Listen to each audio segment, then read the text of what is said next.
that down by like a bit. Here we are. Cool. Hi, everybody. Happy Wednesday. I hope the day was restful and/or productive for y'all. I, so, I was in the middle of something else before stream started. Nothing bad. Actually, pretty good. But I just had to cut into a bit of stream time to actually make proper time for it. It deserved the wait. So we're gonna go to clock. Yeah, we're gonna go to the clock instead of to 3 hours straight. And I'll probably just make up the time that I need with just working offline at some point probably. Yeah, we're gonna get to and sort of just sit down and knock out probably a couple things with boss. Maybe I know in one spot I said it's sound stuff, and the other spot I said it's boss stuff. We're gonna split the difference and see if I can at least figure out what's going on with the audio in terms of the fade out into the boss sequence for Shoot Lancer. Because making adjusting the behavior of the boss would count for what it should be doing in certain circumstances shouldn't be too difficult. Hey, Vallejo. But the sound one is the weird one.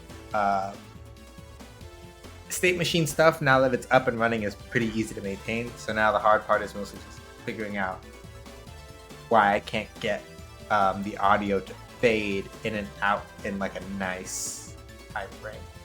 I keep getting a thing where the audio just immediately knocks out to negative 80 decibels instead of slowly tweening its way down to that, and I'm not really sure why. We're gonna see if we can figure out what's going on with that.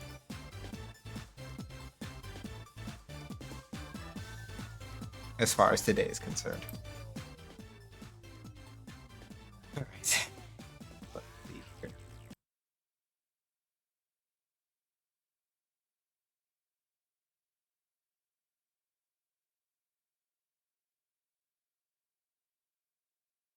At this point, the boss gets up on the screen and everything, and that's fine. But the one thing that's not working is just the sound fading. Wait, I shouldn't do that. I should play from the test scene, because otherwise I'm gonna have to go through the tutorial again and all that other stuff.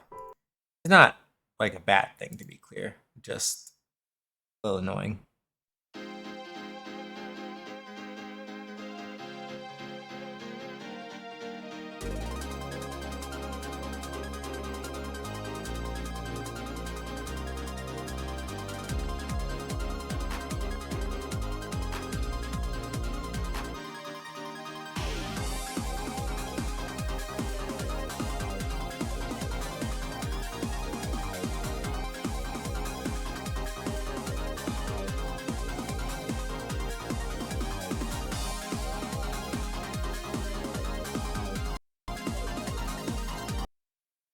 All right, so don't mess around with that while that's going. Got it.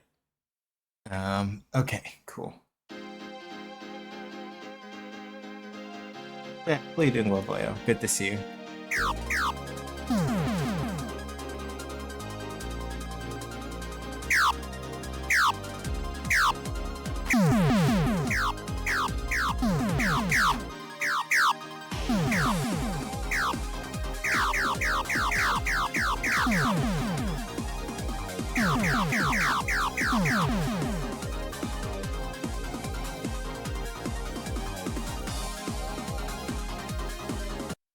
Yeah, y'all notice how the sound just stops, dead, right? And of course we have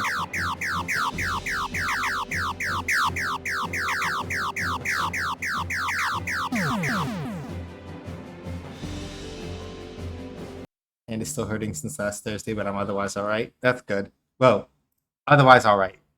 At least is good. Your hand's still hurting, not so much, which is unfortunate. I'm sad to hear about that, but it is good that otherwise, at least you are all right.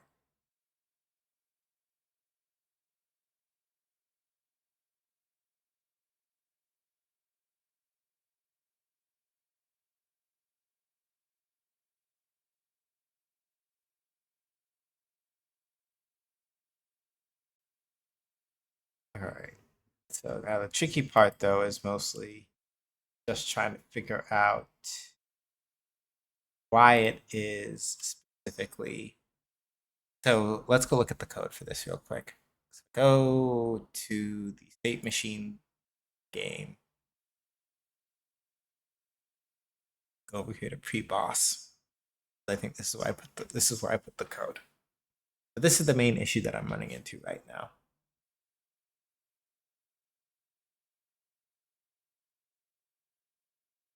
Right? I know it says stop music over here.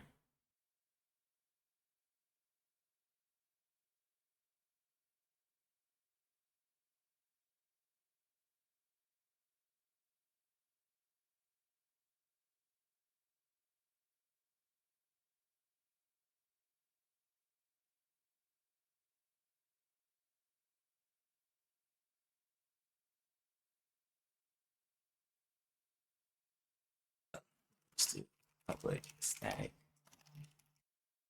void stop music.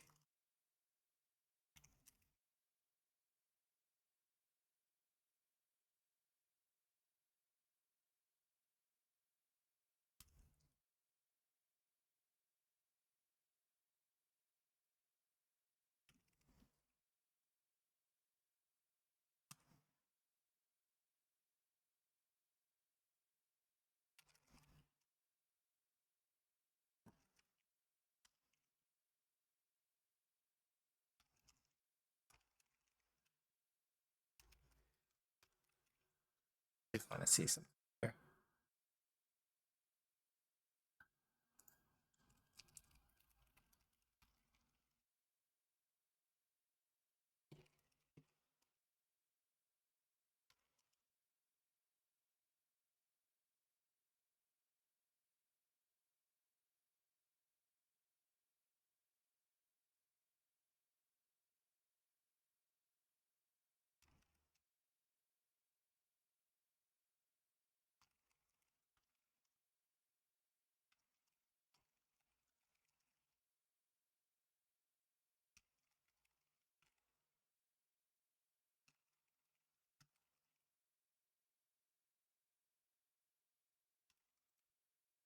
Okay.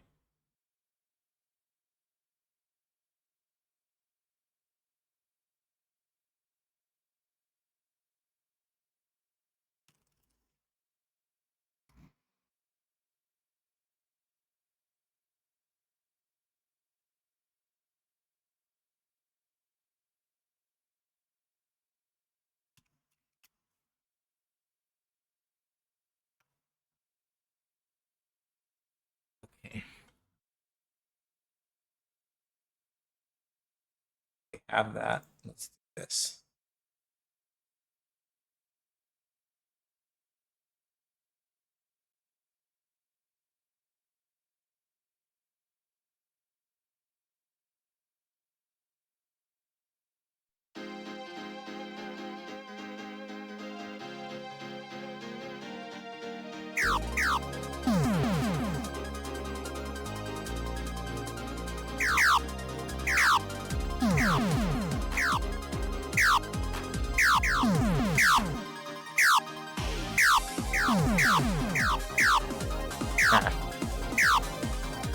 Botched it. It's fine though. We can wait.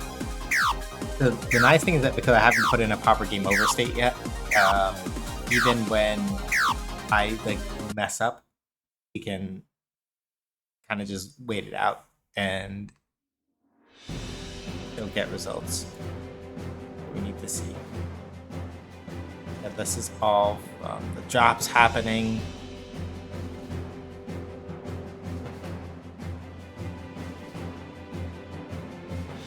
Yeah, this is all from the drops happening. None of it is.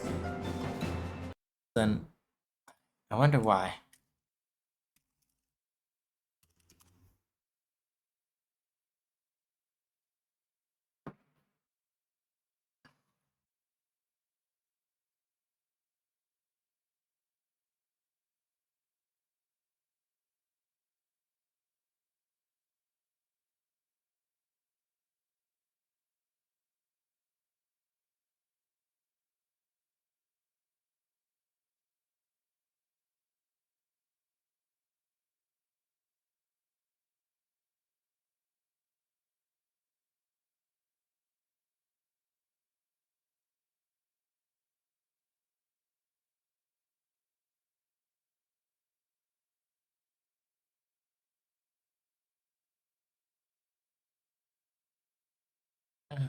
Already did those.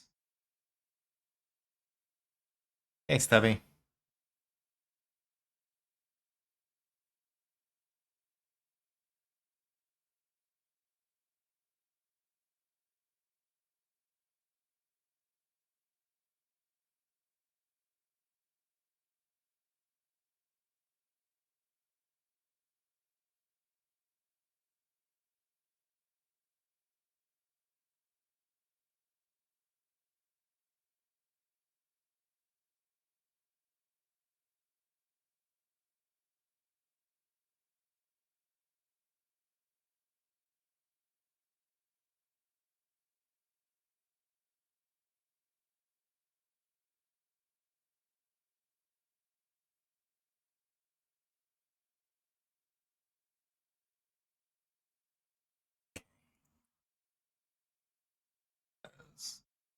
The main thing mostly that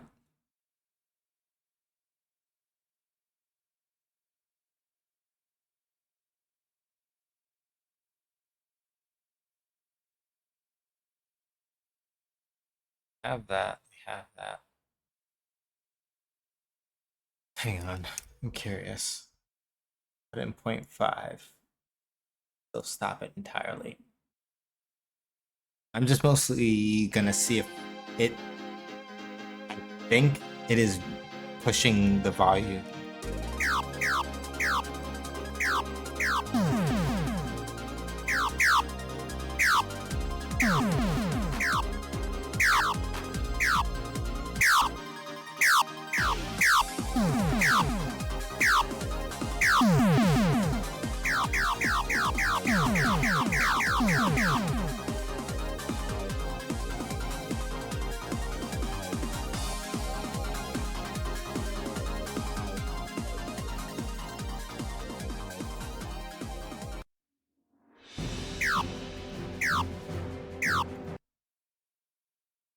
Okay.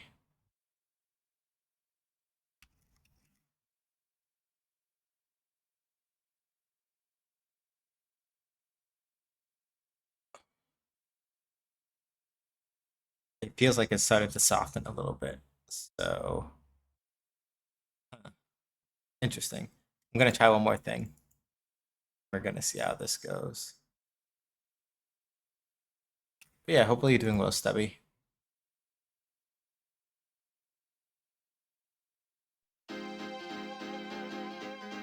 Because it'll be interesting if I can't put it to a flat 0 as far as volume goes to get it to do the fading correctly. That'd be weird, but not the weirdest thing that has happened.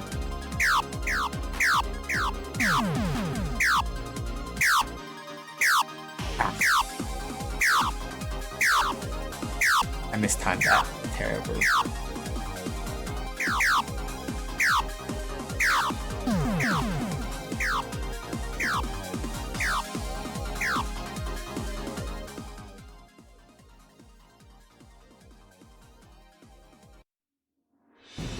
Okay, so it does work. It's just that, like, all right.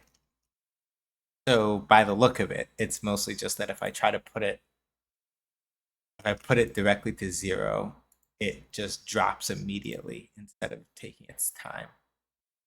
So let me see here. I wonder.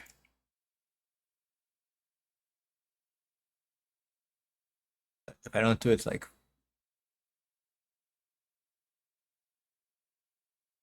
between that callback.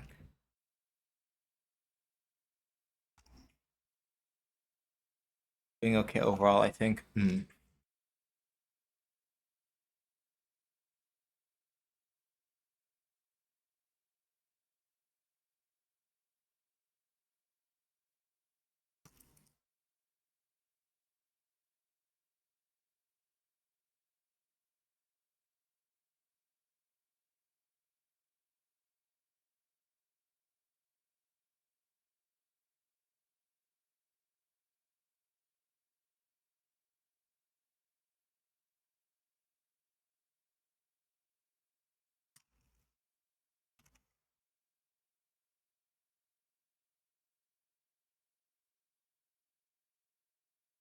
That's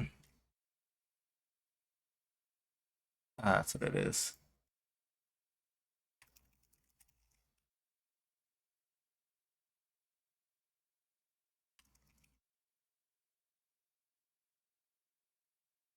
Okay, that might work.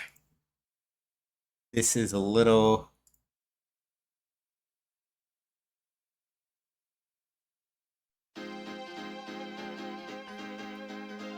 So what I did there was basically set it up so that at the end of the fade out, it manually sets the audio down to 0. That's what I did there, basically.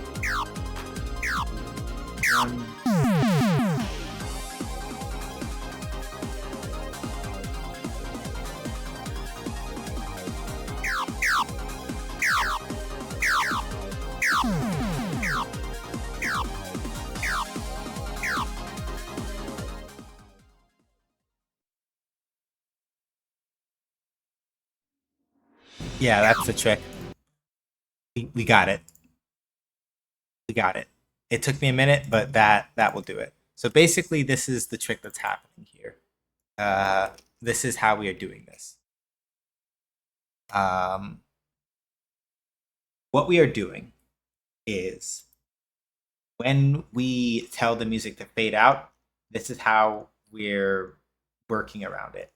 Basically, we tell the volume to attenuate down to like near to negative 80 decibels, which is like basically complete silence. It doesn't go all the way there. It goes most of the way there. Let me go over to the code and explain this a little bit. Because it looks like, at least for whatever reason, right, when we like do this audio tweening trick here, for whatever reason, if we try to tween directly to 0, the music just stops altogether without fading out. So here's the trick that I did, right? We get a tween. And as a reminder, like the basic idea behind tweening a value, the tween itself is like short for in between, right? So it's a form of what we call interpolation, where if you're given, and this can apply to a lot of different things, right? But the idea behind interpolation is that if you have like a point here and a point here, and these points can be any two things, like values, right? Like maybe this is the starting position and this is the ending position, right? By interpolating, for example, if you interpolate along the distance of like the start position and the end position, right? 0.5 or halfway through an interpolation or like an improvisation of this, the start point and the end point is like here, right? 0.75 is like here, etc. So for things like, for example, moving platforms, you could be like, hey, this is your starting position for one position and your ending position for another one. You're going to do a linear interpolation or just like follow along, right? From 0 to 1 along the line that you are going along. So 0.75 on the line is like here, 0.5 is here, 0.25 is like here. That's lines, for example, right? With values, you can also interpolate between two given values in the same way. So what we're doing here in the code that we're looking at right now is that the volume slider itself is starting at like a value of 1. We're having it basically other way around.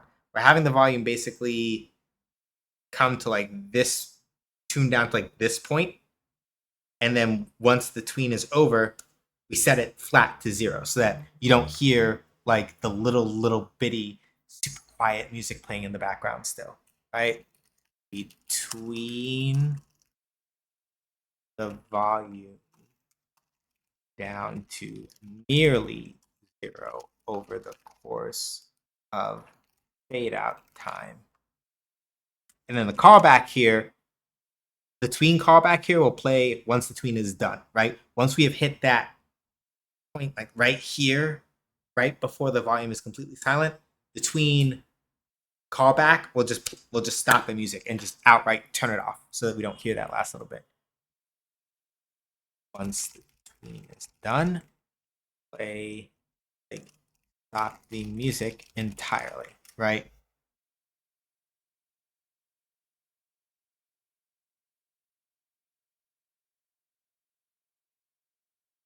And that is entirely on purpose.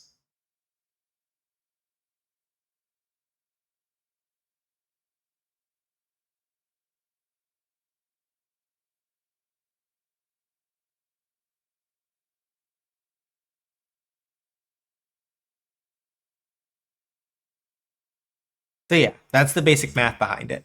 Because for whatever reason, if we try to tween it directly down to 0, it doesn't work, right? Or rather, it would work, but it would just cut off the sound hard. And that's not what we want. We want a very gradual fade out. We want a gradual fade out. So that's why I worked that trick. And that's why I was doing all that experimenting before. Because I noticed once I put it like, oh yeah, half volume, it actually does take the full 3 or 4 seconds to fade to half volume, but not to no volume. Don't know why. I'm gonna just count. I'm gonna chalk that up to like a weird quirk of Godot. But the important thing is that we figured out a way around it.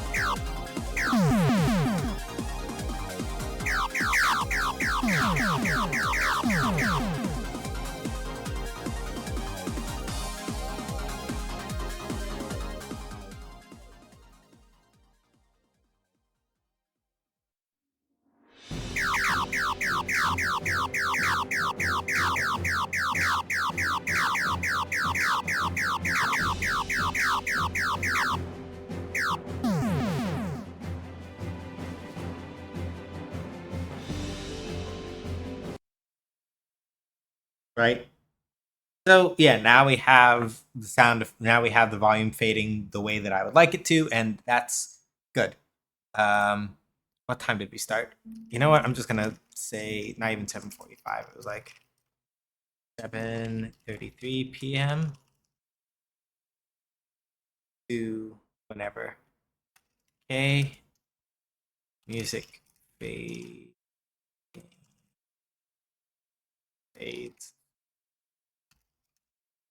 All right, good. So that's set, and that's all well and good. Excellent.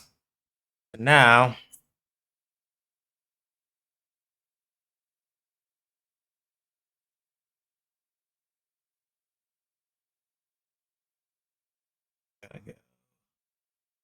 scripts, enemies, create new folder.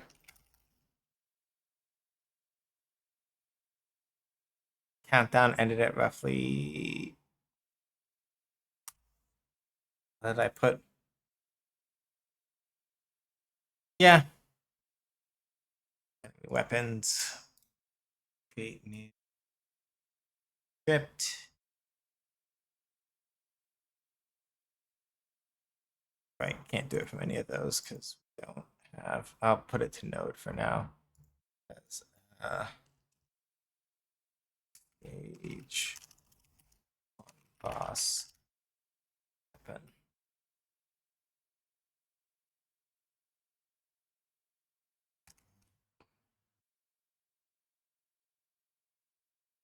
All we really have to do over here is do enemy weapon as the extension because it is an enemy weapon. And now we just need to go look at enemy weapon and look over the way that I have this set up.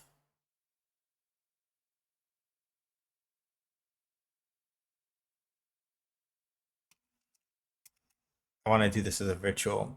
I want to do this as a virtual just because I want to make sure that I have doing this as a virtual so that I can override the behavior with specific things if I need to. Um,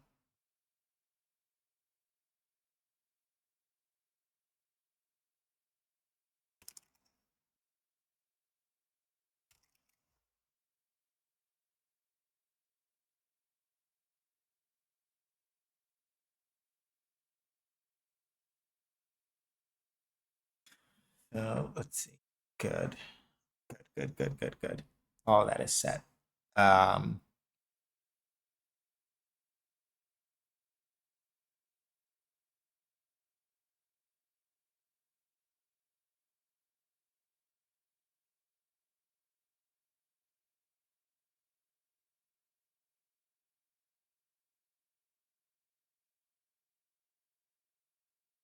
I'm just chewing over a couple things in my head because the idea is not to have the first boss do a lot of moving around, right?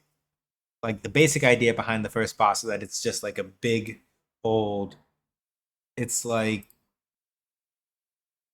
at least not right now, anyway. Right. The boss.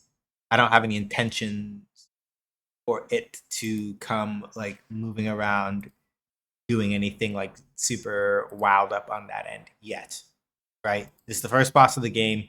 I'm not trying to overwhelm people.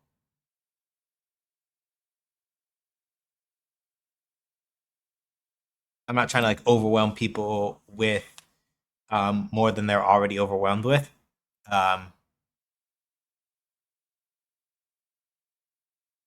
that's the basic idea, right? So I'm not planning on having the enemy. I'm planning on like at least having it drop bombs, so you do have to pay more attention to. Um, you do have to like kind of like pay more attention to where exactly you're firing and things like that. And I may have the boss itself run like a separate timer for um I may have the boss itself run like a separate timer for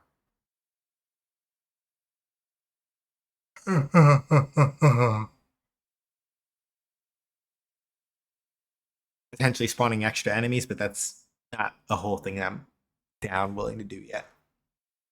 Right now, I'd rather just do this. Stage one boss. So boss.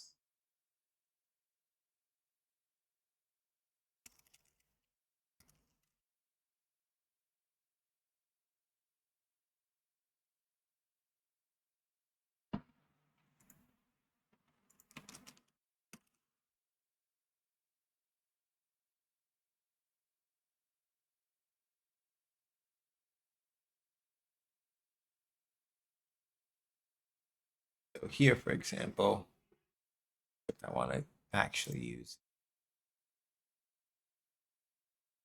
here, for example, I can quick load and do stage one boss weapon instead.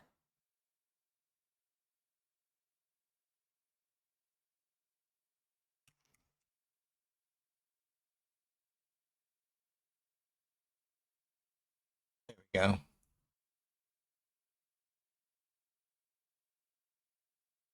So you notice that it still says enemy weapon here, right? And it still says weapon here. And you might be like, well, but you said it was the boss weapon. Why is that not changed?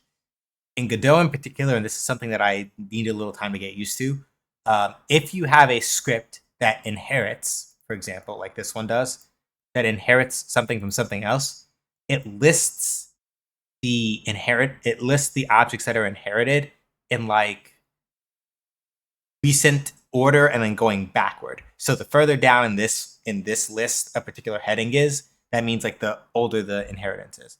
So the base weapon class has the number of current shots, your shot limit, your bullet speed, your bullet direction, all that other stuff. In this case, yeah, it's doing an enemy one. Gonna do double spread, normal shot right now, right? That's the default spread and the default shot. So these current spread and the current shot, those will update on their own, right? We don't have to worry about that. This one I want to quick load and do enemy because we are going to need one of these at some point, right? I'm going to save this. Do public override.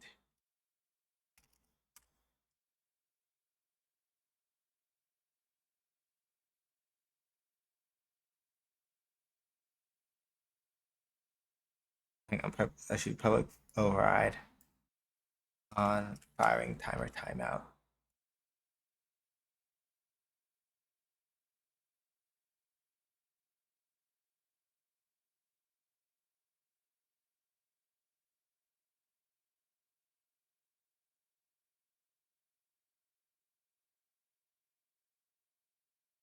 grab this, and we're just gonna do public virtual void drop bomb.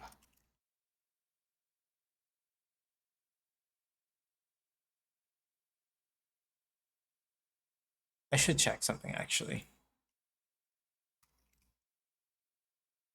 One thing I'm curious about.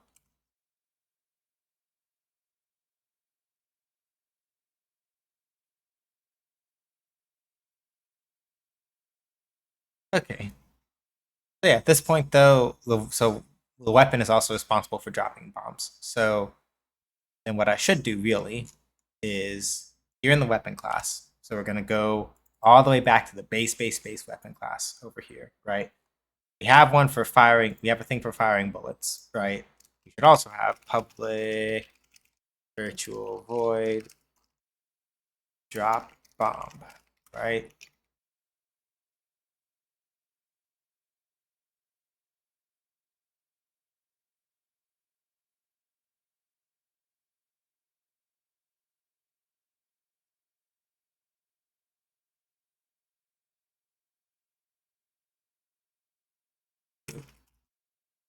Public bool can drop bomb get protected set.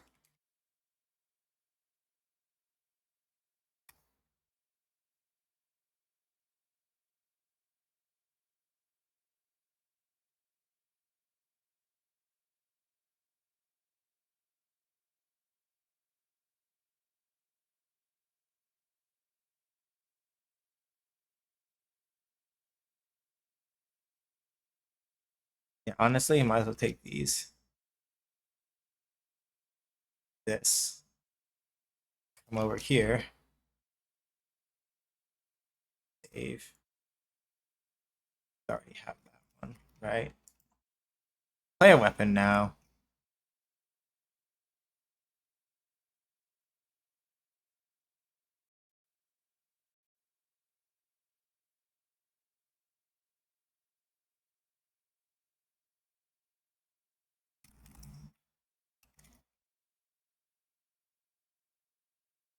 Yep.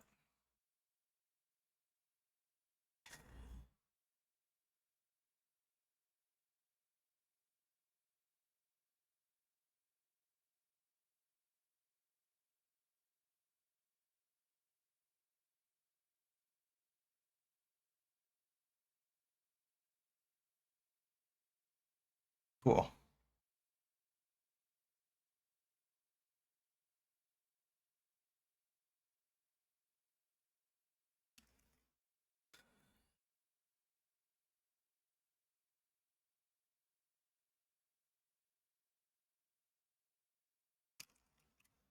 Right? Because for the enemy, it should basically be the same. Yeah, it's basically the same thing, right?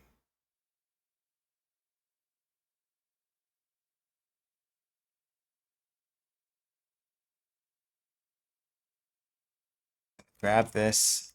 I'm gonna say drop this. And we're gonna do.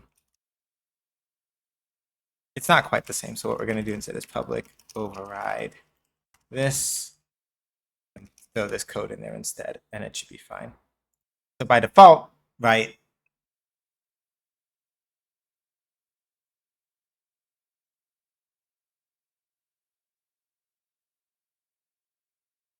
We just have it do that. The player specifically.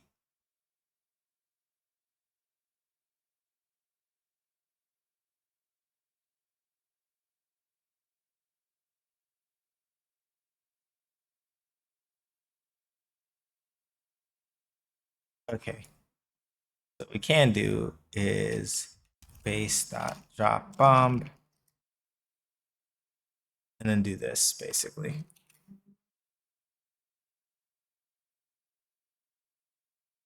Because the logic here is that it'll go and do this stuff, right?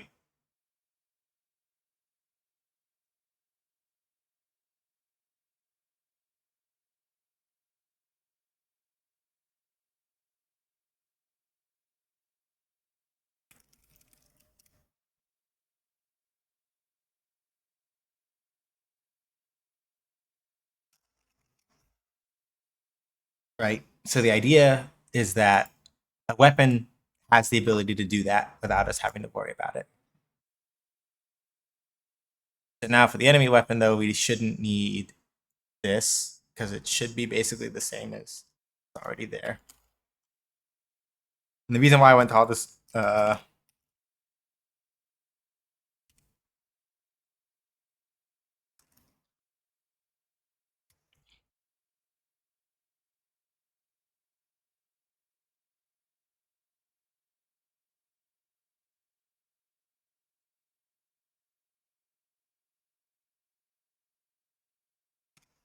right.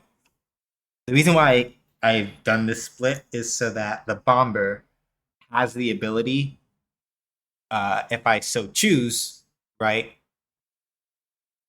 to the bomber has the ability. So the stage one boss, right, if I so choose, has the ability to kind of like drop bombs separate from doing regular firing, right? Um,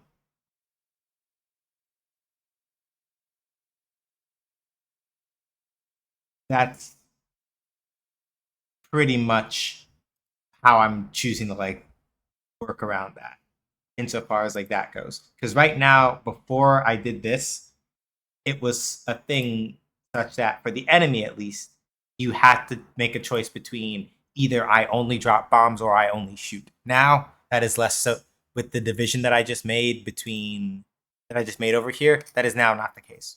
Very much a deliberate. Let me do this right quick so that that's not a thing that I have to worry about later. Uh, Over here, I should do drops a bomb.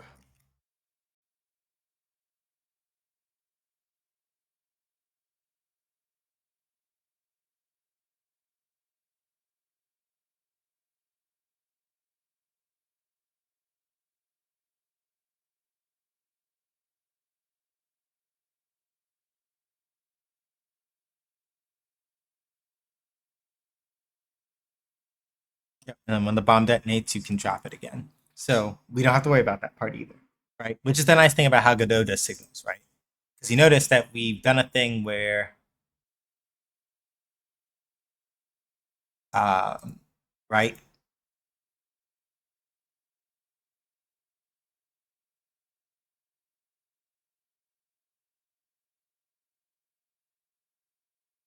Are you muted or is it just my side? It might be you because I'm getting, I'm looking at, I'm looking at OBS right now, and yeah, my mic aux is flashing normal, and it's to be confirmed. So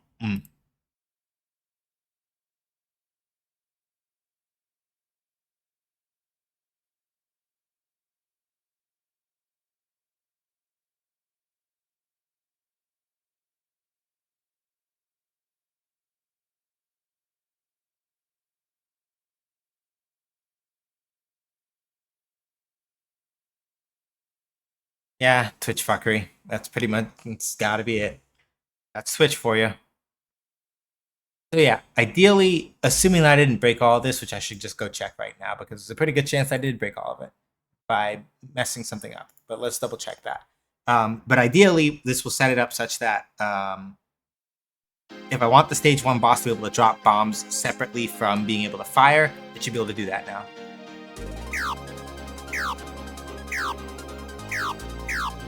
Yep.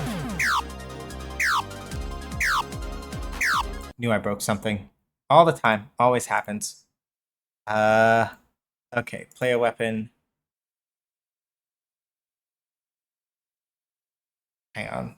I need to make sure that can drop bomb is okay. Good.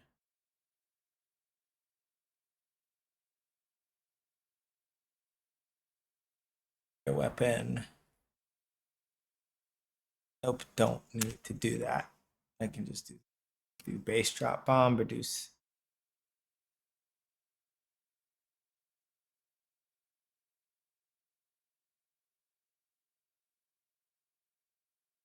Okay. And I'm not getting like a null reference exception either, but I'm going to go check player anyway because I have a bad feeling.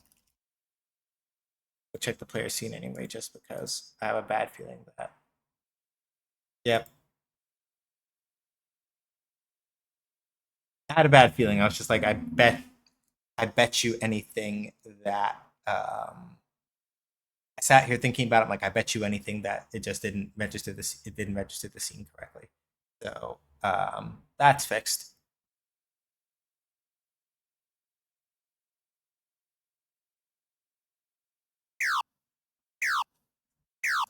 Good.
Okay.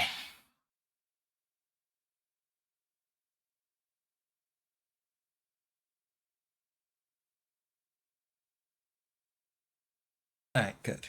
That should also probably fix another error that we were having. All right, that doesn't work. And I forgot to turn off that timer. Lol. That's fine. I forgot to turn off that timer. You figured it out? Okay.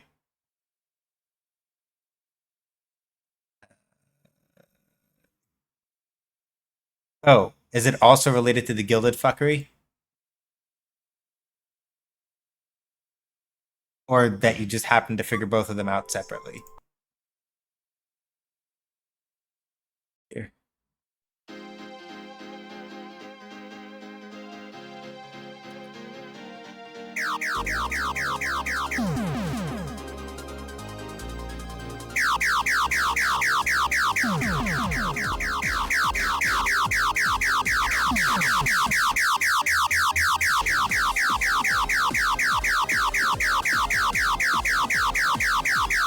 Oh, the audio is okay.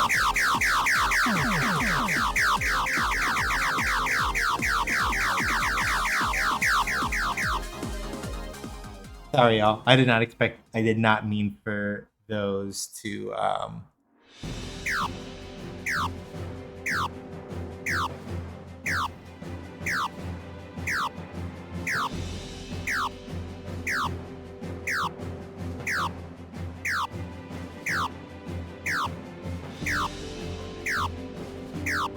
things I got nothing for.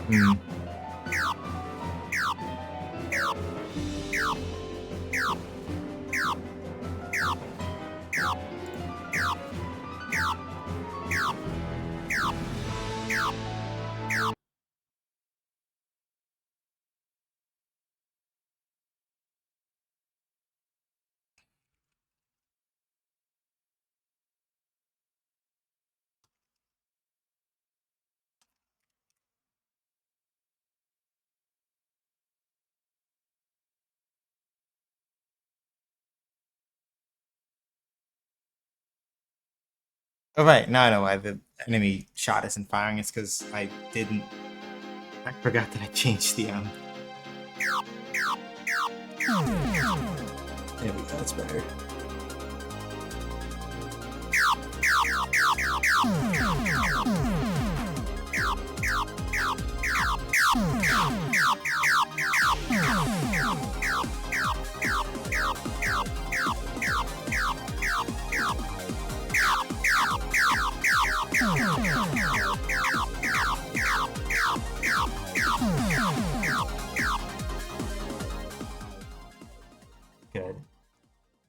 we can do like a bwah, bwah, bwah. The reason why nothing is happening here is because I literally stage 1 boss weapon right now doesn't it just does whatever this was.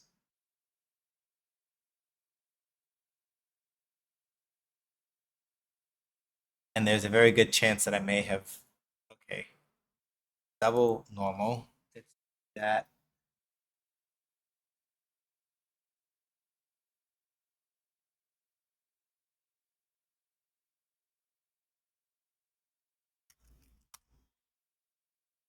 Okay.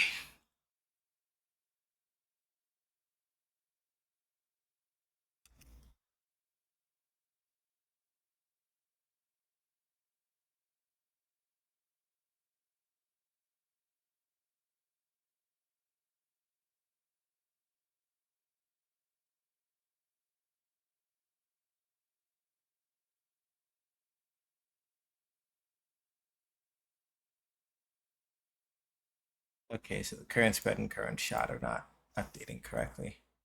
On gas station Wi-Fi, are we going to the clock tonight? Even though I started a little late, to the clock tonight. I'm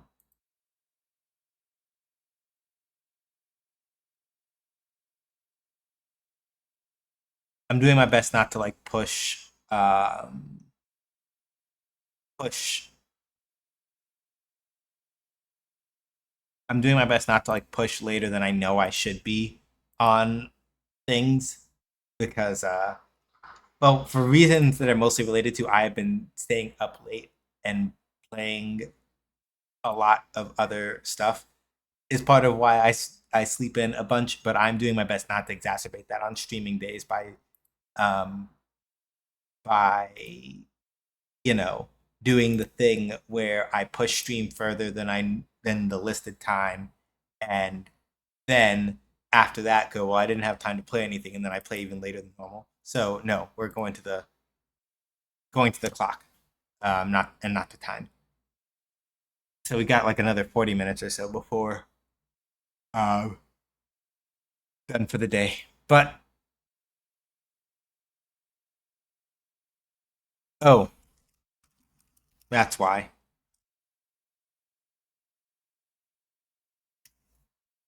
It's because I forgot to do this part. That's the thing I forgot to do. To make sure that it just calls all the other stuff that is needed for weapon setup beforehand. That should fix the problem we were having with the boss now.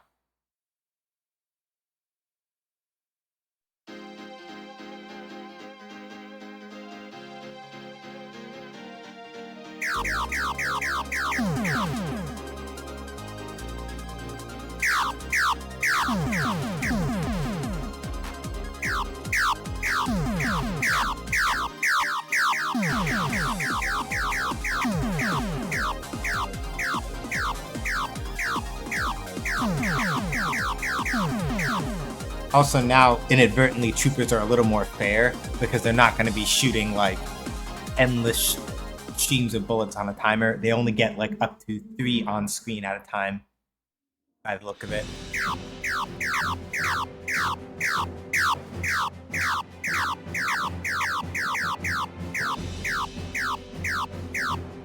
Okay, good. I just need to. I messed up. The direction should be that way, and this should be a little narrower. We should be fine. Yeah, whoops. Hang on.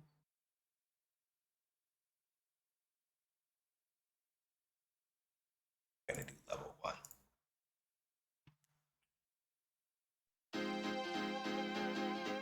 Yeah.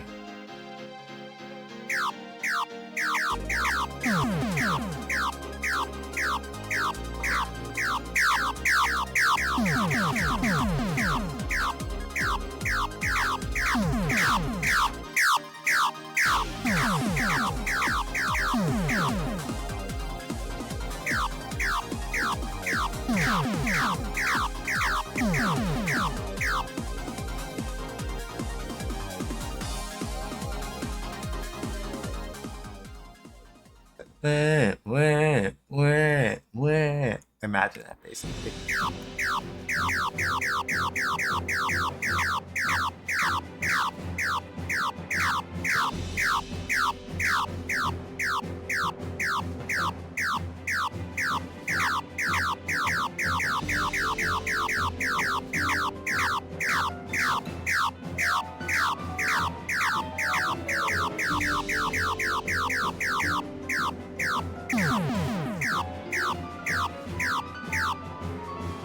Yeah, your weapon still works even when you.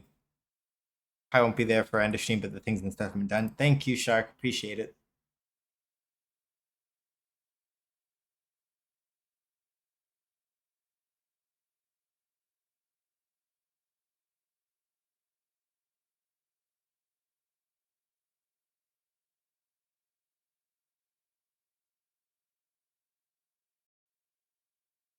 Okay.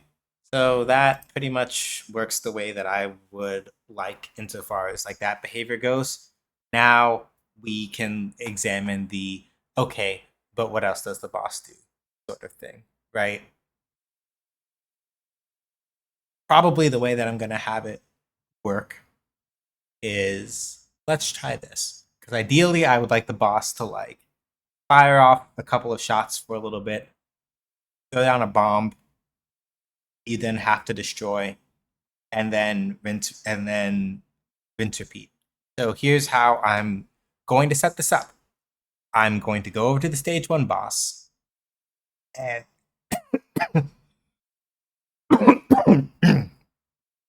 make a child node here. We're going to do stage.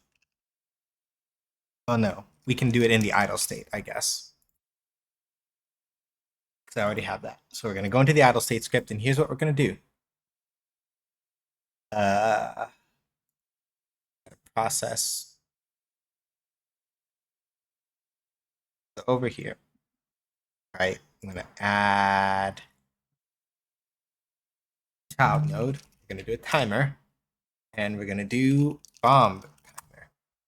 Right, not going to auto start, and it's not a one shot, right? So every 30 seconds or so, just to start, just to make sure that we can like get it to work, we're just going to have it do that. So export timer bomb timer. Keep this now. Right? Gonna do public void on bomb timer timeout. And then we're going to do root node dot self weapon. Actually, then we don't even really need the reference. We can just do this. Node dot self weapon.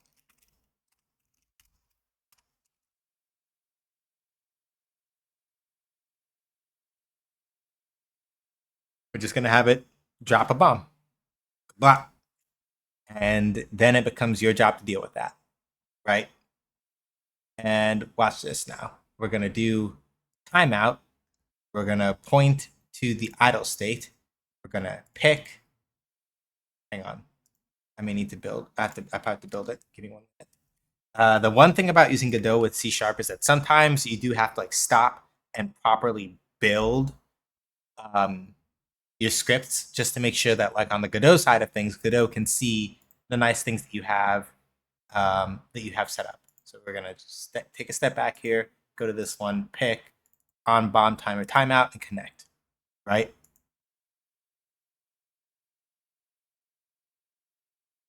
And when we I do need it. So I do need to do export timer bomb timer. Only thing I need it for is to do bomb timer dot start when we enter the state, and then public override on exit. We're gonna do bomb timer dot stop root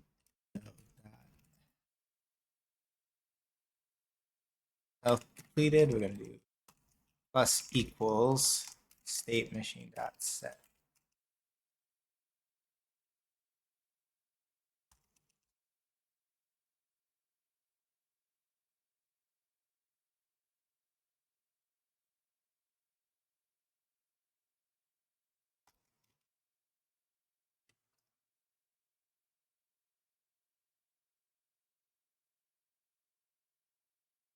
Good. So we can't set a null state publicly.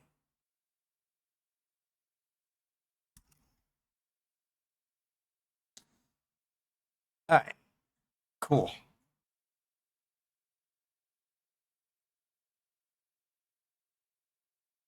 And I know that we're going into an ad for people who have those. Don't need to do that one. We just need to come over here to the idle state. Hang on. Gotta build it again. And there we go. Bomb timer over here. We're gonna save that.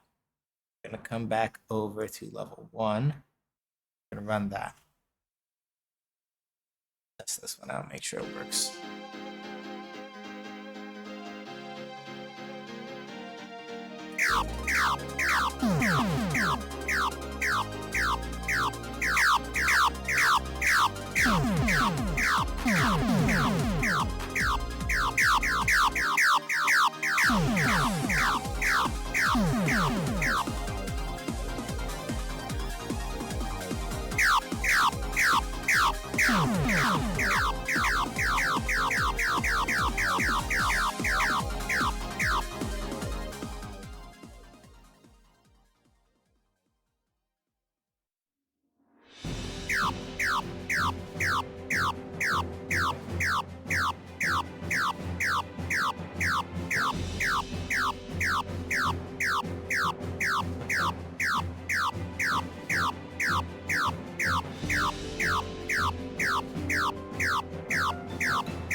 And probably what I actually want to do is make it much shorter than that so that I know for sure.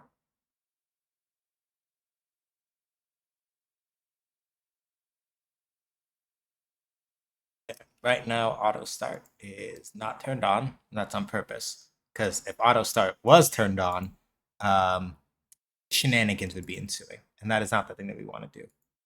The bomb timer is set.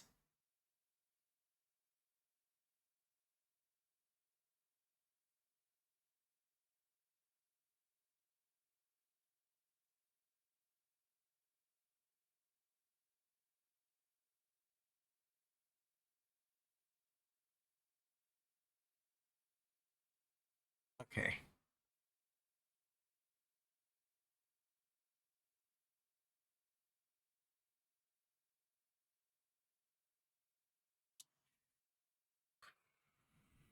All right, brain. Let's go. Come on, brain. Work with. All right, brain. Brain, work with me here. All right. Also, Shark, thank you for the compliment about the pew pews. Appreciate it.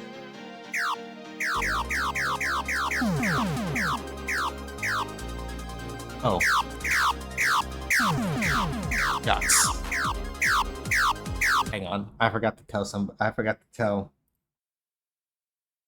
I feel silly because there are people I should have been telling about this, and I guess who forgot to tell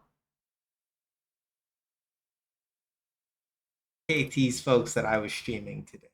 Ball, Lamau, screaming, crying, throwing up. I forgot to do that. Your for gore, let a forgetta. Oops. And we only have like half an hour left, but let me go do it anyway.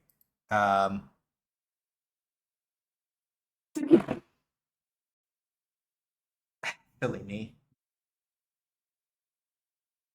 I literally was like, I think I told everybody that I'm going live, and then of course I didn't. Uh,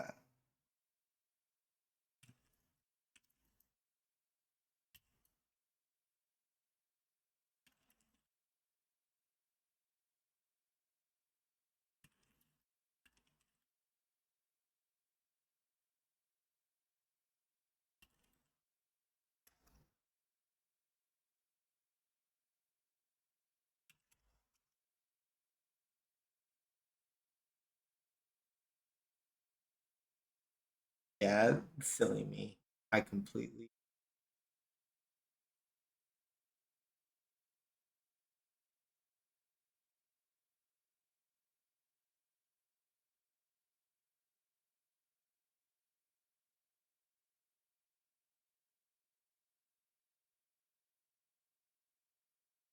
All right. Well, I've fixed that problem now, mostly. Now it's just a question of uh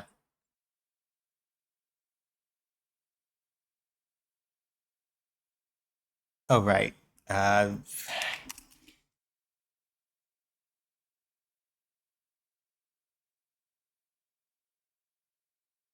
let's make sure that let's make sure that the timer timeout is actually happening first of all. And then if it is, it's just a question of uh did I forget to make sure that the bomb that the it does. So it should be fine. And then I already got a Scott because I wasn't looking. All right, try this again.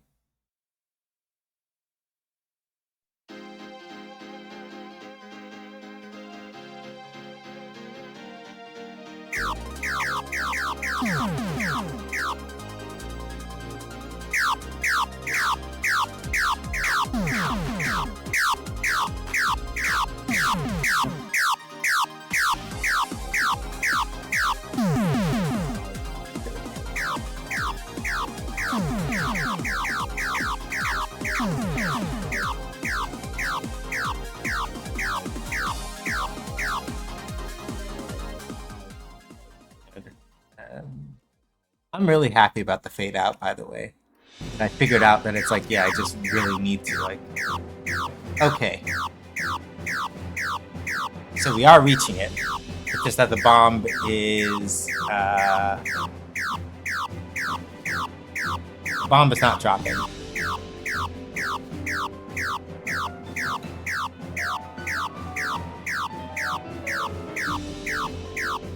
Because you'll notice that we are getting like, so the timer is going off, but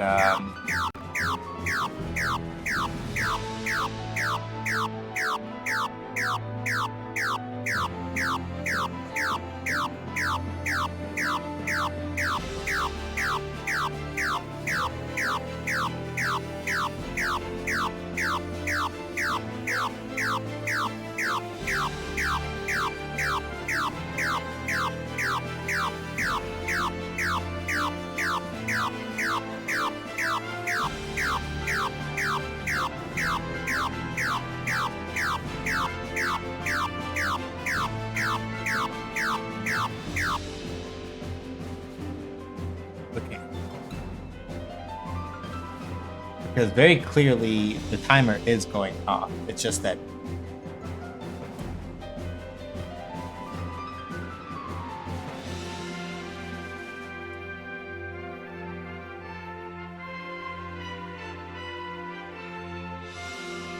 hold on.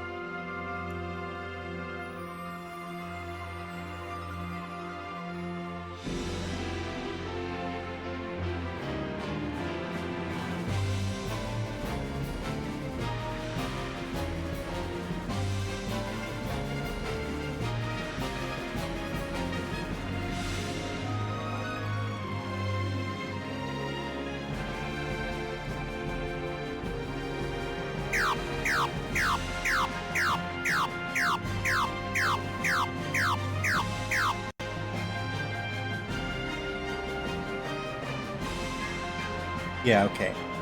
So it's just straight up not actually putting one down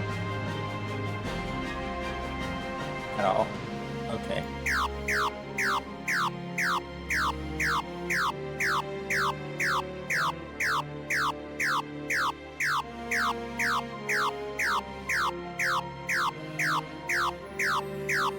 But the timer itself is going off. So you know the timer is going off. It's just that no bomb is being instantiated.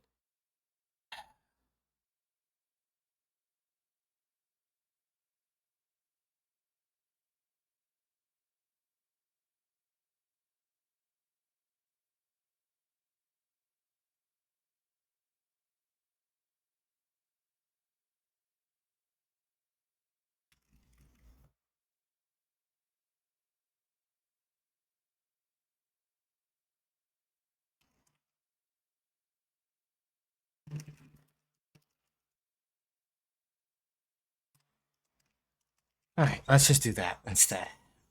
Because we know that it's reaching that, which means that my guess is something akin to this.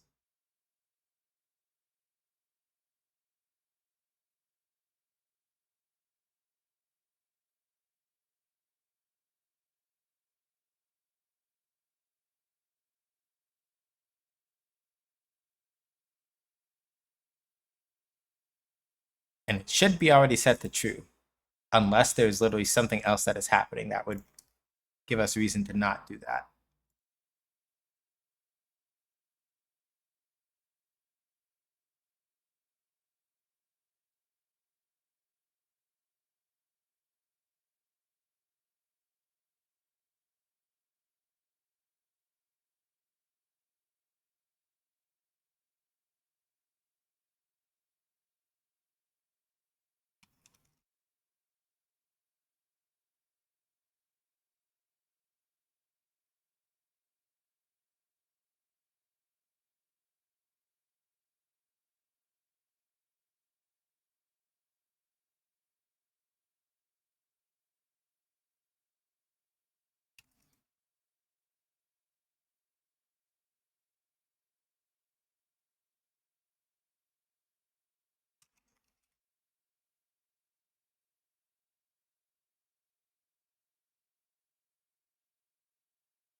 Okay. So. Oh. Enemy weapon is. Oh, these two are both hiding it, which is not ideal. Let's get rid of those, because that might also be causing the weird behavior. In theory. Because those were inherited. TLDR is that I had those there when they were already coming from the enemy weapon that we have already, which doesn't look like it was causing. It might not have been causing the problems, but it's better to be. It's better to be sure than not. Here, and I picked the wrong scene to test again because I wasn't looking at what I was doing. Yes, I know you're gonna yell and do that. It's because I did the wrong one. That's my fault. That's on me. So let's not stress about it.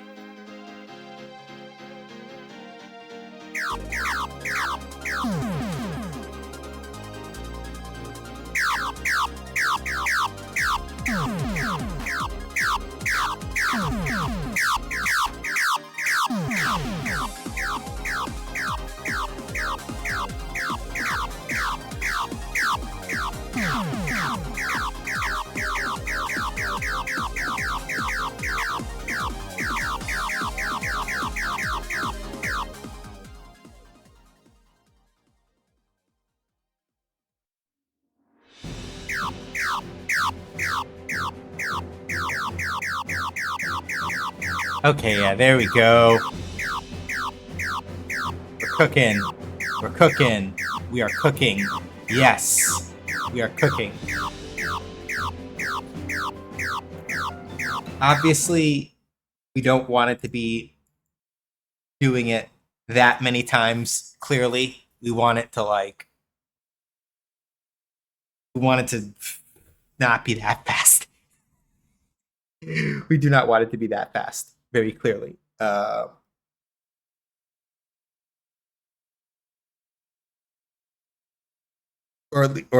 at the very least, we would prefer the timer to be a little slower. And I will figure out like a methodology of properly setting that up. So what I do need to do though is I need to go over to the actual stage one boss scene. I come over to the bomb timer, and all I really have to do now is adjust this to like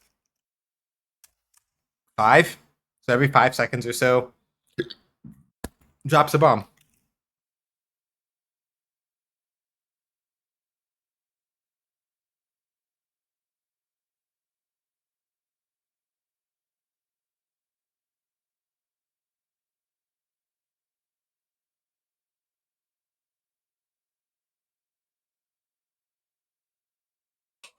Mm.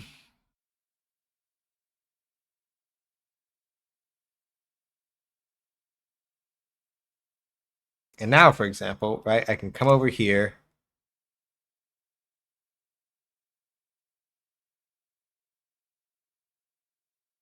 I can grab this, right?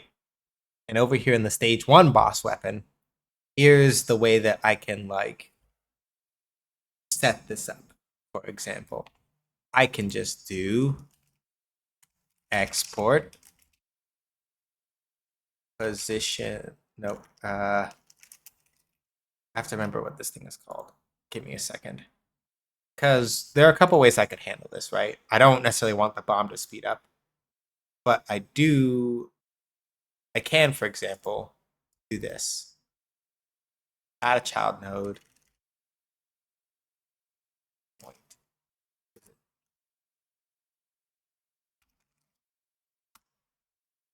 Node 2D. It's one of these things. There we go. Thank you. Marker.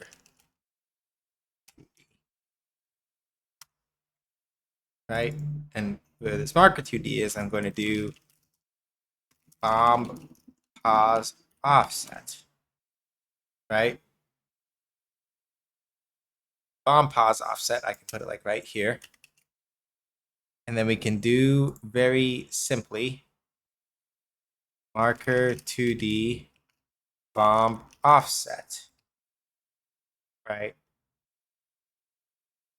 And now over here, I can just do public override drop bomb, and I'll take all the base.drop bomb code, and instead I'm gonna do, and instead of like having this one, I can literally just do this, right?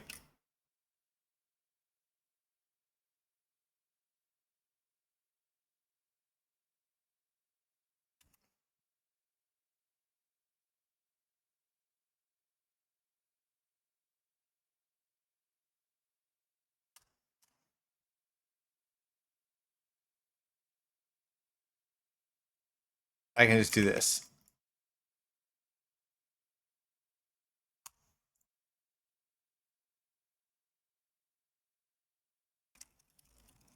And this is the thing that I really like about Godot, to kind of like talk from like a programmatic aspect for a second, right? Um, if I was in Unity, this would not necessarily be any different. I would, well, sort of, right? In Unity, I would have to specify probably just a vector 2 and give the offset that way, right? But then I have to manually remember, okay, right, what's that look like? Here, I can literally just make a marker 2D for the bomb offset. Marker used specify where the bomb will spawn, right? Nice and easy. I can just do a very nice and easy thing where I have it drop, right? Right at the global position of whatever the bomb offset is. I don't have to like worry about, I don't have to like actually change any of the code for the bomb itself in any meaningful way in order to control the spawning position now. I just have to like overwrite the code a little bit to be like, hey, yeah, this is where I want you to drop this thing. And bam, that's set, right? Like if I go over here now and we let rip till we get to the boss.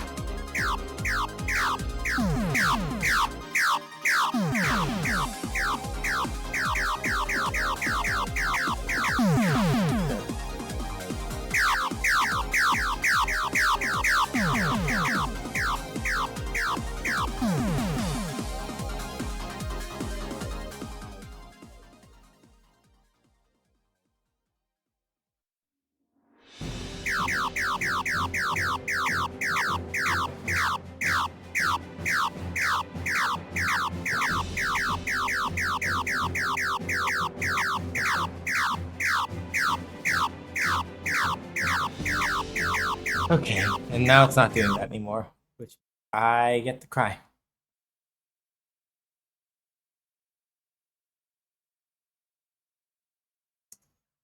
I know why. Because guess who forgot to go back over here? Well, two things that didn't happen.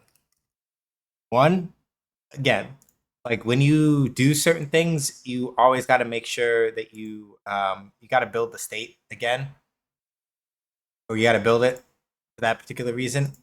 And the second thing is, I forgot to assign the offset, so that's my fault. Lol, lamau, haha, hee hee, hoo hoo. I forgot to assign that. That's my fault.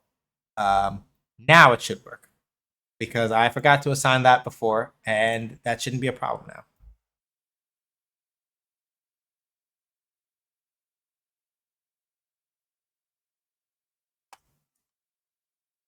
But yeah, the thing I was saying before I realized that I completely dropped the ball there is that with Godot in particular, right?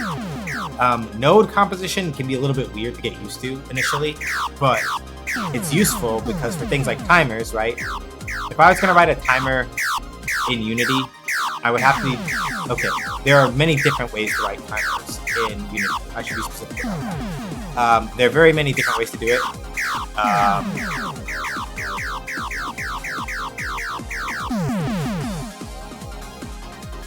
But even in terms of just like getting a timer down in a way that is generally guaranteed to keep a timer happening stably is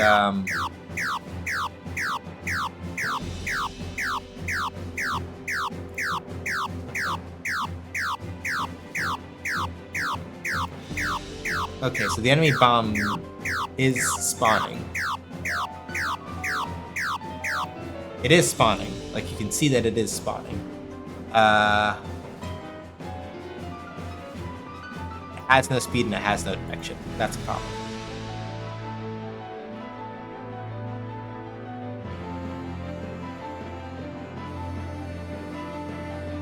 Oh no, it does have a speed and it does have a direction. I lied. Yeah, that screen is somewhere on the dock in the future, but I'm not worried about it right now.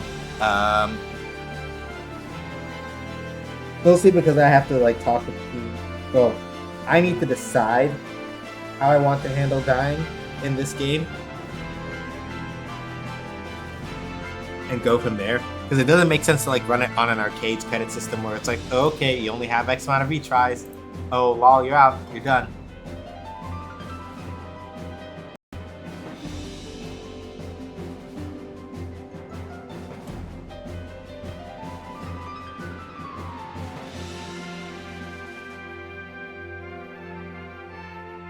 Right? And the balance of that,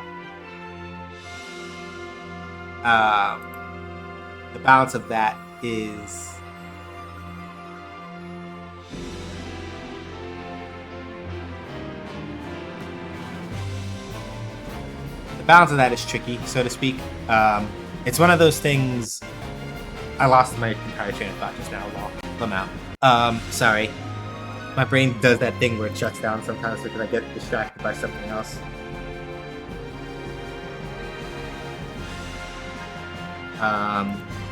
Forgive. Yeah, that screen is on the docket sometime in the future. Now the real question is,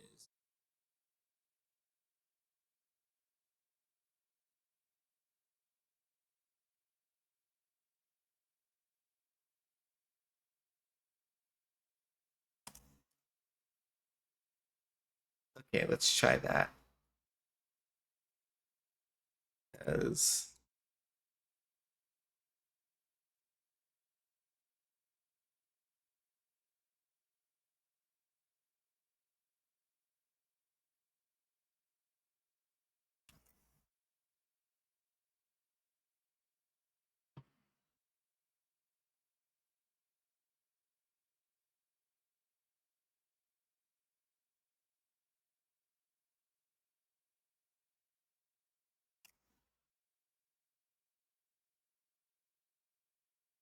yeah, because right now it looks like it is. At first, I thought it wasn't doing it, but it is. It's just that for some reason we can't like see where it's putting it, which is kind of a pain.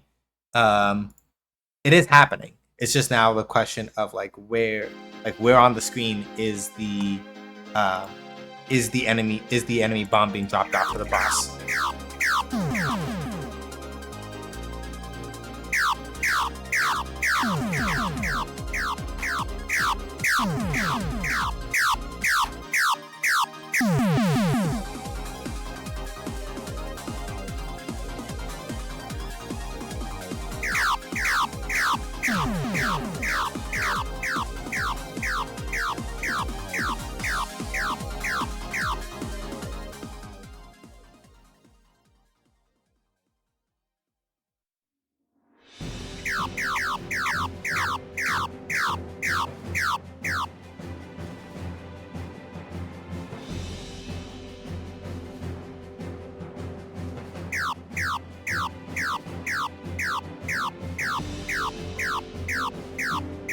Yeah. Okay. Would it be under? Possibly. But it was spawning. But the thing is that when it was spawning before. Hold on. Why is it all the way over the. ちょっと待って、ほら。おい。あんた。これ。おい、あんた。これ。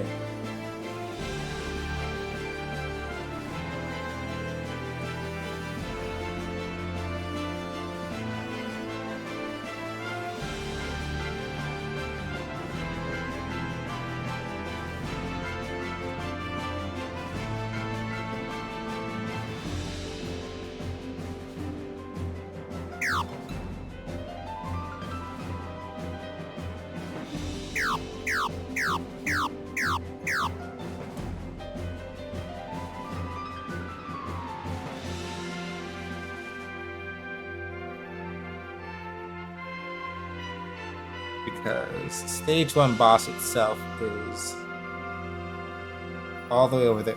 Yeah, the positioning is off. So it's being called, but the X position is. Hang on.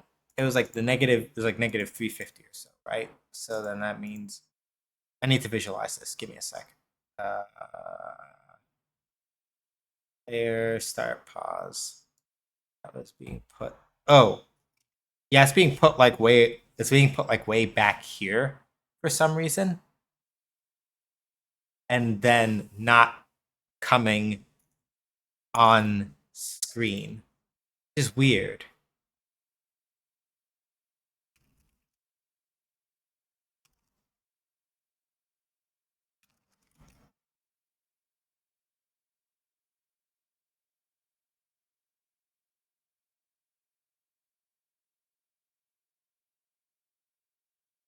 I may just have to put back in the visual spawning code and see if that fixes it.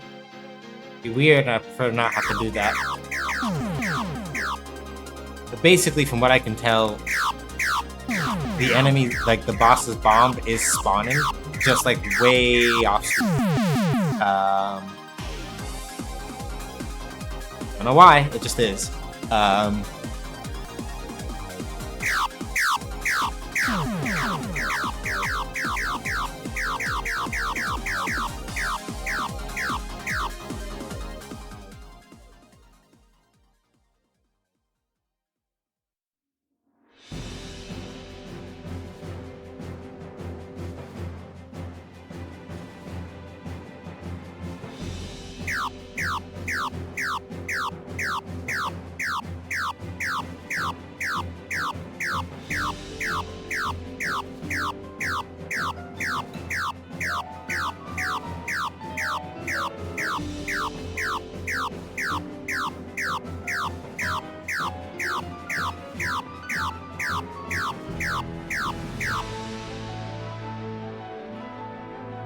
Yeah, for whatever reason, the enemy bomb is like spawning way somewhere where it should.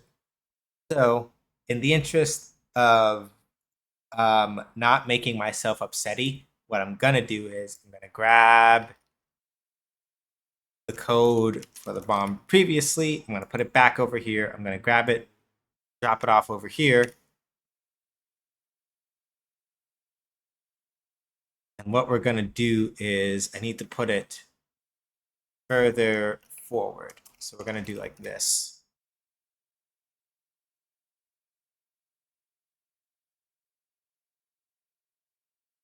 Get rid of this because we don't need it at this point anymore because shenanigans are happening clearly.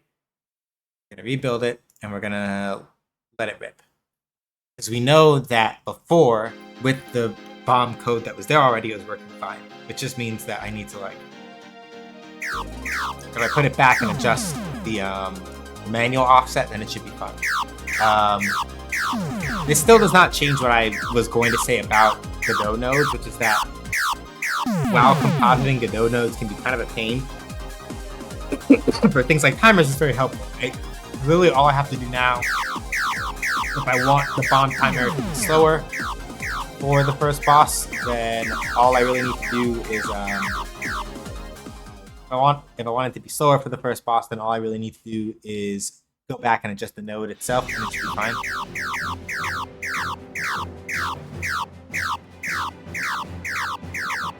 Yeah.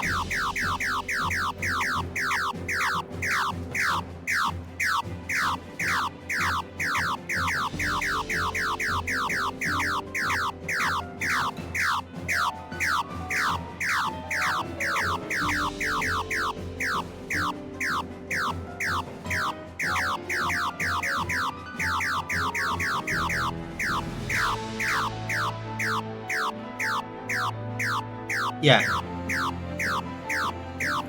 And that is about the amount of difficulty that I want, relatively speaking, right? I can always like lower the HP for the boss to make it like less of like an HP sponge, so to speak. But like the game does tell you at one point or another, it's like, hey, so keep in mind that you can shoot down enemy bombs. That is a thing that you can do. And now this is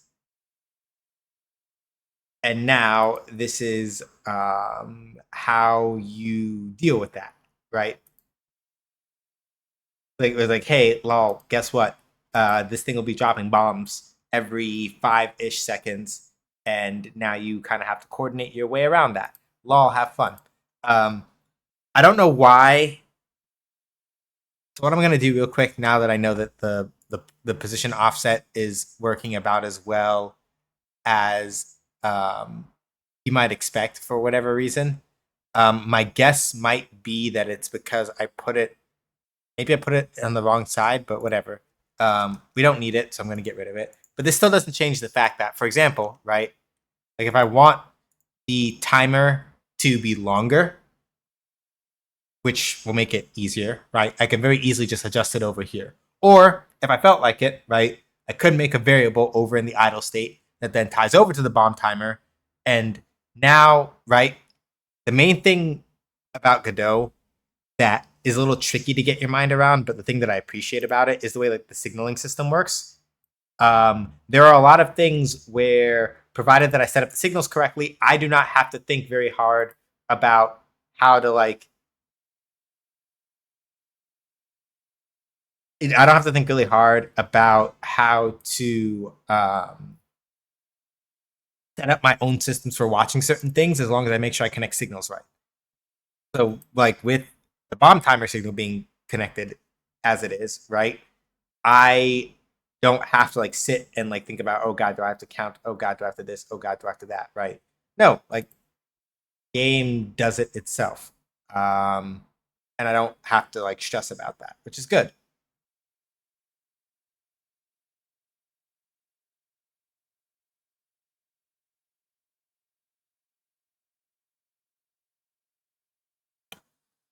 So yeah, this is more or less what I had planned as far as the boss itself was concerned. Like I was trying to say earlier in the stream before I forgot like 3 different times. The idea is that I don't really want to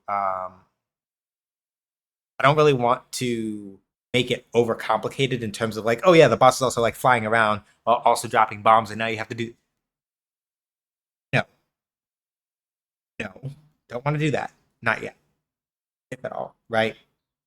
First stage of the game after the tutorial, first boss, the enemies kind of just fly straight. You don't have to worry about like a lot of like weird or complex patterns or anything like that. Just do what you feel, and go from there, right?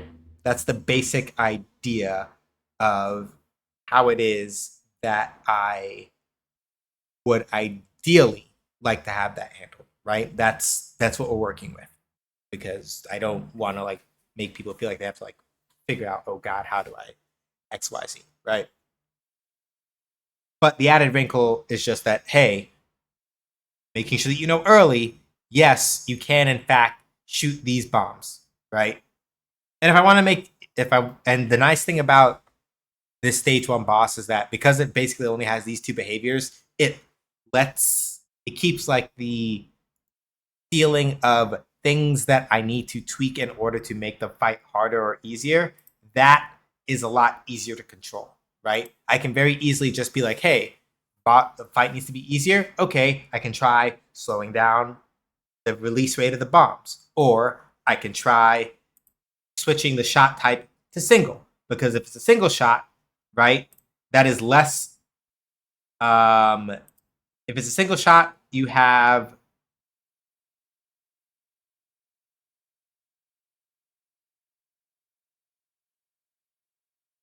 words are hard. If it's a single shot, for example, the boss is eating up less. Um, is eating up less real estate, right? Which means that you have more opportunities to like sneak in, fire a shot at the sneak in, fire a shot um, at the bomb, and keep up the damage, right?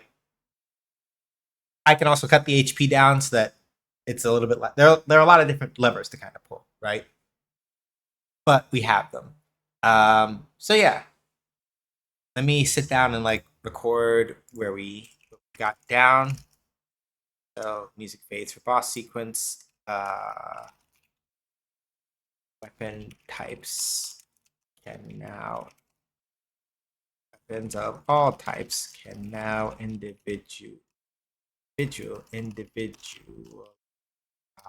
boss out via function boss basic.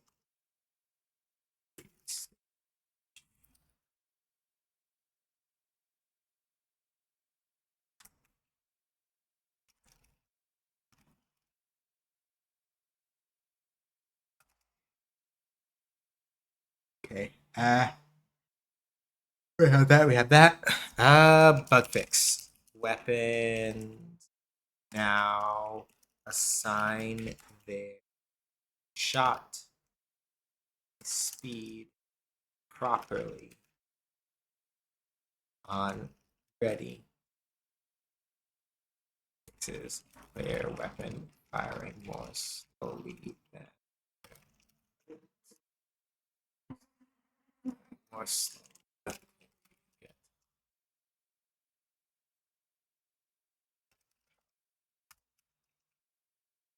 Just the speed shots.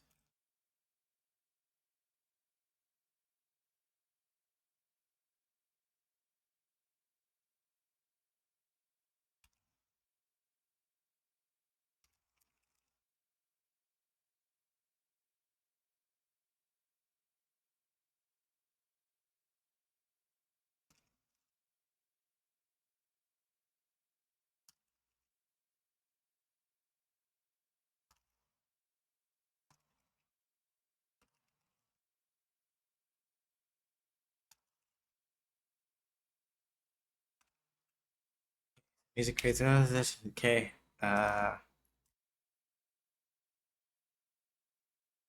Use.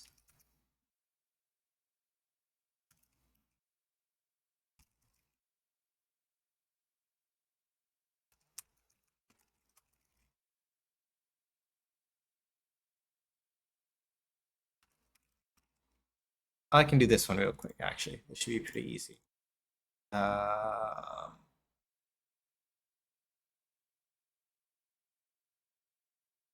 I literally just go to the player. I can literally just do this right now and make my life a lot easier. That's what I'm gonna do. player. I'm going to open the player script, and we're just going to do something very simple.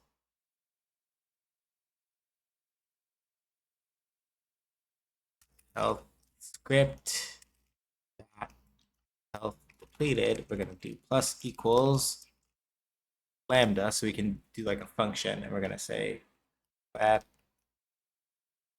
weapon node dot weapon enabled false.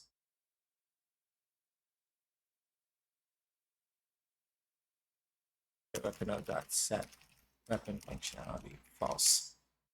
All right.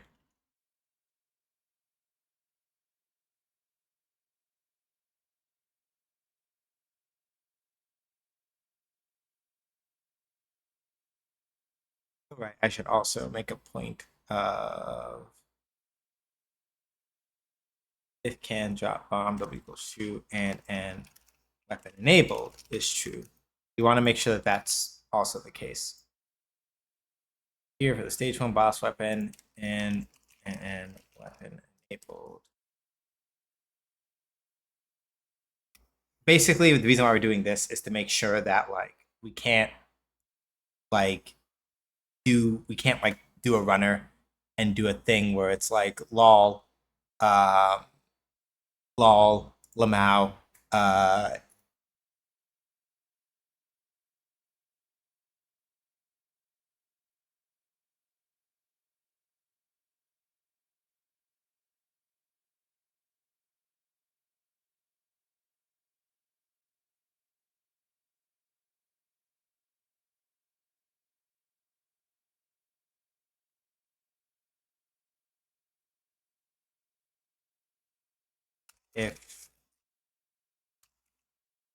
if I do not know what thing is yet. And drop bomb is true and it's false, then drop bomb is false. Error. Edge case not drop bombs if weapon is the thing that you're making it so the player can't do it. Oh, specifically, there was a thing where you could still fire the weapon even after you've died. And there's a thing where you can fire the weapon after you've died, and that should not be the thing that happens. So we're fixing that. Specifically, it was this thing I was about to do. I'm just knocking it. I'm taking it out of the to-dos and just doing it right now because it's easy enough to fix. Doesn't take very long. I just need to make sure that I put the code in the right spot. So player weapon over here. Yeah, over here, we're just going to do that. And the other way that I handled it is that if you look at the player script, right, I have assigned it so that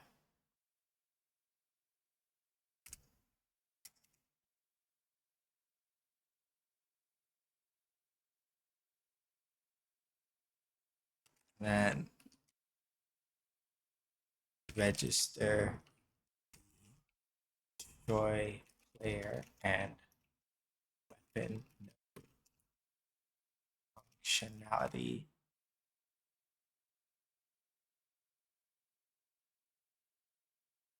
false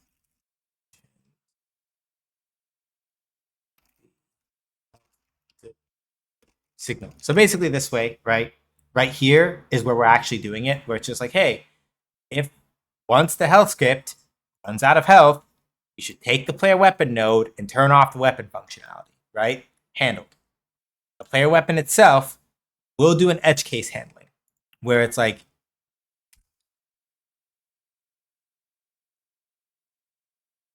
well, no, we don't want to do that. What I really want to do is to make sure that over here, we want to do that. So we can go kind of like go from there, right? So if bomb is pressed and we meet the conditions for dropping a bomb,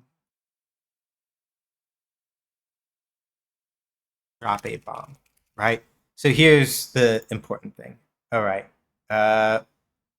Honestly, or we can do one better, and we can just do base process delta if weapon enabled is true, right? And we can just make our lives a lot easier and just do this basically. So if our weapon is enabled at all, right, these are the things that we do. If our weapon is enabled at all, basically we check. So if our weapon is enabled, right, then we do any or all of these things, and we go from there. Nightbot, you're being silly. We're not playing Breath of Fire tonight, and it's because I forgot to turn that off. That's my fault. So this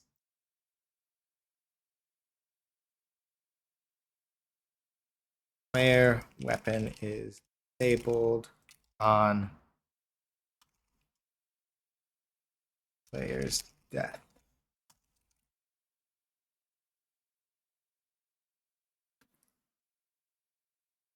Stage clear, game state, proper.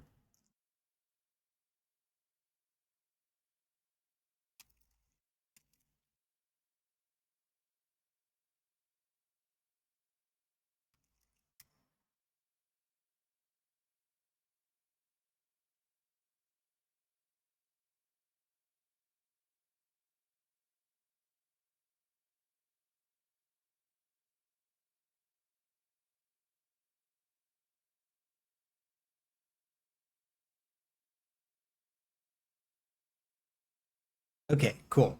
And we got that. We'll call it like 916. Okay.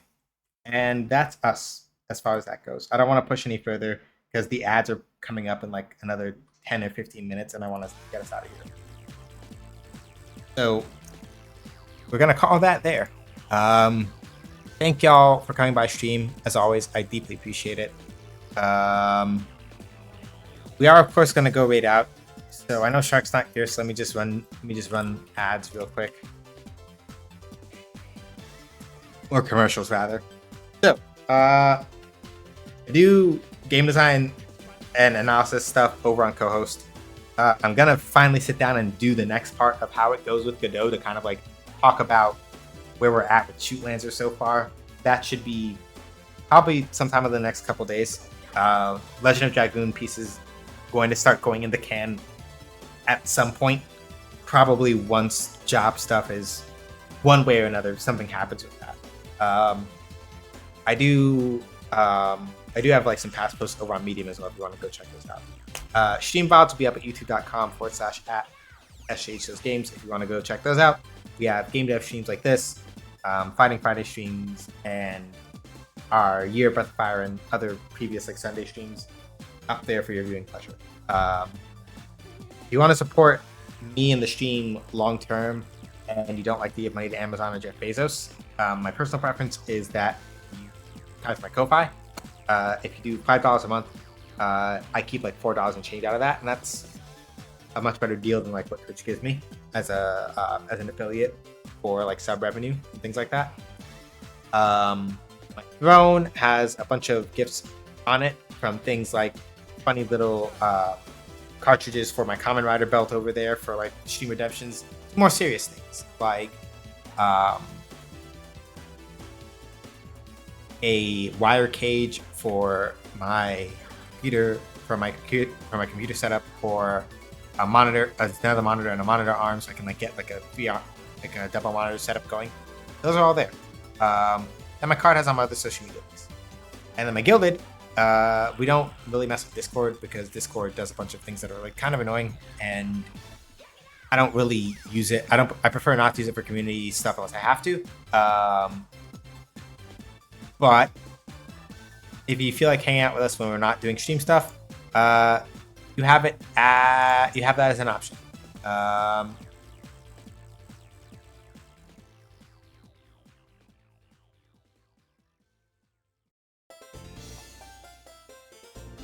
So, that's pretty much all I've got on that front.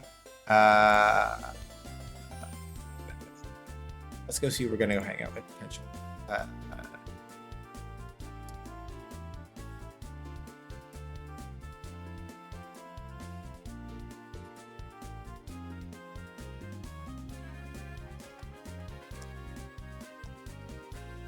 we haven't been to go see Jahara in a while, I don't think.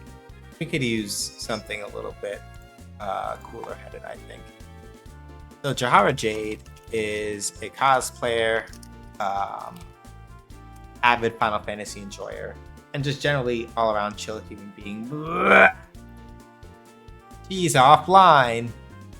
Cry. I lied. We're gonna go hang out with J-Rock the God, because it looks like he's doing some Resident Evil Rando remakes. It looks like the GameCube remake of the first game, if I recall correctly. Yeah, right now he's doing a random race of that Resident Evil. J-Rock is really good at this kind of stuff, and generally really chill and really great. So hang out with him. Give him an SH's raids when we get in. Let him know who sent you. Throw any favorite emotes. They don't have to be my emotes. Whatever emotes you like. Quick rundown. This upcoming Friday, playing Street Fighter 6. Ed is out. I'm not going to be playing him full time, but I just want to get an idea of how he works.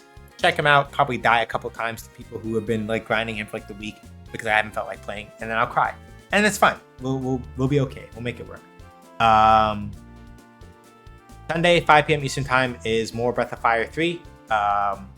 We are on part 11 now, I think, and that should be a good time. And so, till next time I see y'all, whenever that is, take care, stay safe, wash your hands, wear a mask, don't go outside if you don't have to, be excellent to each other. They're not too bigots, racist, turfs, sexists, anti-queer folks, Zionists, or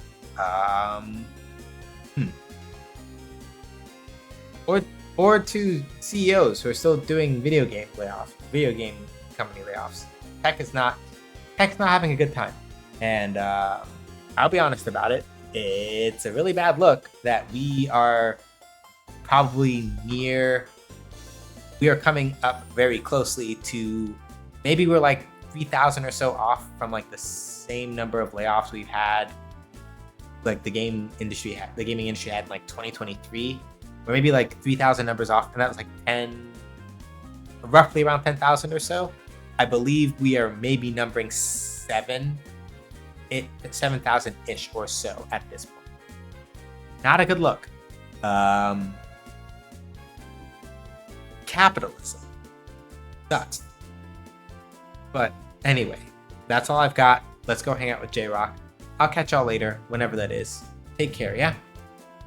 Bye.